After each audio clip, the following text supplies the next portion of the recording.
بسم اللہ الرحمن الرحیم۔ یہ ہمارا صبر و شکر والا چیپٹر ہے۔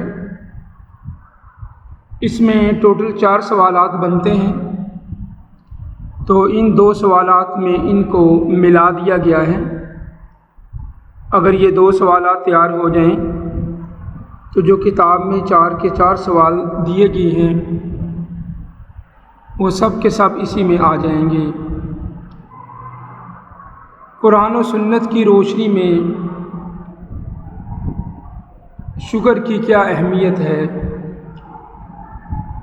یہ کویسچن نمبر 2 ہے اور 3 ہے، ان میں دونوں سوال آ جائیں گے۔ کویسچن نمبر 2 بھی آ جائے گا، کویسچن نمبر 3 بھی آ جائے گا۔ سب سے پہلے شکر کا لغوی مطلب آپ نے لکھنا ہے، احسان اور عنایت کرنا۔ پھر اسلام میں شکر کا مطلب آپ نے لکھنا ہے، اللہ تعالیٰ کے احسانات اور نعمتوں کو یاد کرنا۔ یہ اس کے بعد قرآن پاک میں شکر کی اہمیت۔ پہلے آپ نے قرآن پاک سے حوالہ دینا ہے، یہ 2 آیات یہاں دی گئی ہیں۔ اگر تم اللہ کی نعمتوں کو شمار کرنا چاہو تو شمار نہیں کر سکتے۔ وَإِن تَعُدُّوا نِعْمَتَ اللَّهِ لَا تُحْصُوهَا۔ اور اللہ تعالیٰ فرماتے ہیں میرا شکر ادا کرو، ناشکری نہ کرو۔ اس کے بعد حدیث کی روشنی میں شکر کی اہمیت۔ نبی اکرم صلی اللہ علیہ وسلم نے اس کے بارے میں مختلف احادیث میں فرمایا۔ ایک حدیث معاذ ہے، ان کو فرمایا ہے، ایک دعا نصیحت فرمائی کہ یہ دعا کیا کریں، اے اللہ میری مدد فرما اپنے ذکر، نعمت اور شکر میں اچھی عبادت کرنے پر۔ اللہم انی علی ذکرک و شکرک و حسن عبادتک۔ شکر تمام انبیاء کی سنت ہے، صبر و شکر اللہ تعالیٰ کے تمام نبیوں کی سنت ہے۔ اللہ کے ہر نبی نے شکریہ ادا کیا، شکر ادا کیا۔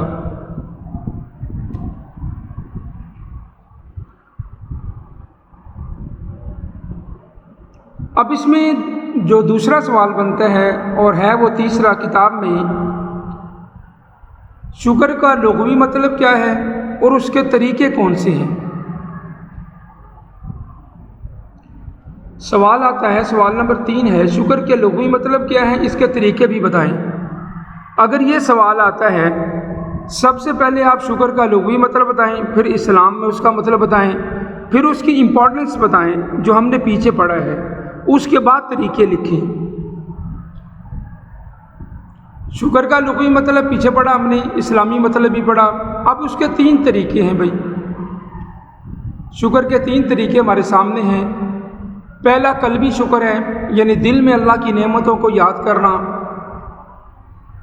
دوسرا قولی شکر ہے، قول کہتے ہیں بات کرنے کو، جو اللہ تعالیٰ نے انسان کو نعمتیں دی ہیں ان کے بارے میں ہم ان کا اظہار کرتے رہیں، نعمتوں پہ شکر کرتے رہیں۔ تیسرا ہے عملی اور فعلی شکر، اپنے عمل سے ہم اللہ تعالیٰ کے حکموں کے مطابق چلنے والے بن جائیں۔ جس کام کا اللہ نے حکم دیا اللہ تعالیٰ نے وہ کریں، جس سے منع کیا ہم رک جائیں، یہ عملی شکر ہے۔ مثلا نماز، روزہ، زکوٰۃ، حج، یہ سارے ادا کرنے، اور دوسروں کے حقوق ہیں، والدین کے، بہن بھائیوں کے، اساتذہ کے، یہ جتنا پریکٹیکل کام کرنے کا ہے عملی طور پر، اس کو عملی شکر کہتے ہیں۔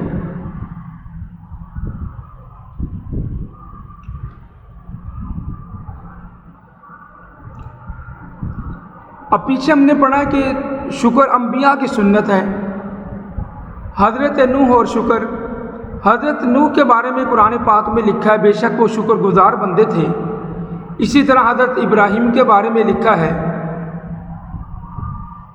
کہ وہ اللہ تعالیٰ کی نعمتوں کا شکر ادا کرنے والے تھے۔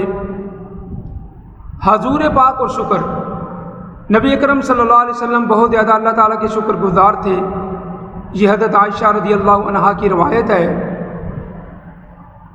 کہ جب آپ نے ان سے پوچھا، حضور پاک صلی اللہ علیہ وسلم سے، ان کے پاؤں مبارک سوج جاتے تھے کہ یا رسول اللہ صلی اللہ علیہ وسلم آپ کی تو اللہ تعالیٰ نے تمام گناہ معاف کر دی ہیں، پھر آپ اتنی محنت کیوں کرتے ہیں؟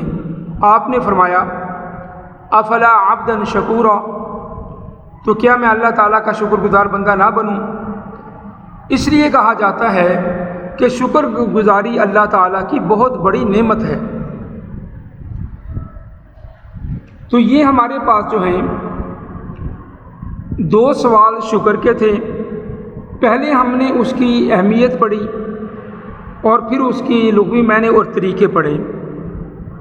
یہاں ایک بات نوٹ کر لیں، اگر ایگزام میں سوال آتا ہے قرآن و سنت کی روشنی میں شکر کی اہمیت بتائیں، اس کا طریقہ کار یہ ہے پہلے لفظی یا لغوی مطلب بتائیں، پھر اسلام میں اس کا مطلب بتائیں، پھر قرآن پاک کی آیات لائیں، پھر حدیث بیان کریں، اور اس کے بعد جو ہم نے دوسرا سوال پڑھا ہے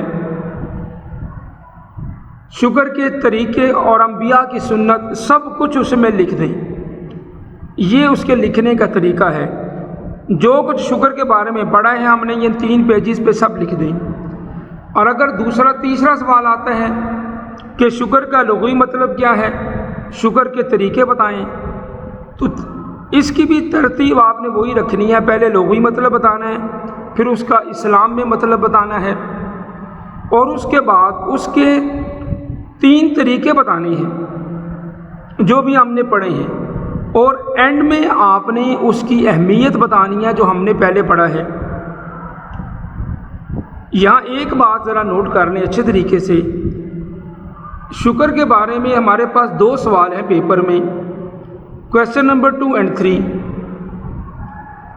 کویسچن نمبر 2 اور 3 کوئی بھی آ جائیں، آپ نے جو کچھ شکر کے بارے میں ان پہ لکھا ہے سارا لکھ دیں بورڈ کے ایگزام میں، اس سے اچھے نمبر آئیں گے، لیکن ترتیب وہی رکھیں جو آپ کو بتائی گئی ہے۔ تیسرا سوال آتا ہے تو بیچ میں دوسرا بھی لکھ دیں، دوسرا آتا ہے تو تیسرا بھی لکھ دیں، یعنی جو کچھ ہم نے شکر کے بارے میں پڑھا ہے آپ سارا کچھ لکھ دیں، تو اس سے آپ کے بہتر مارکس آ سکتے ہیں۔ تو اللہ تعالیٰ آپ کو امتحانات میں کامیاب فرمائے۔ صبر کے سوالات اس کے بعد اپلوڈ کر دیے جائیں گے۔ السلام علیکم ورحمۃ اللہ وبرکاتہ۔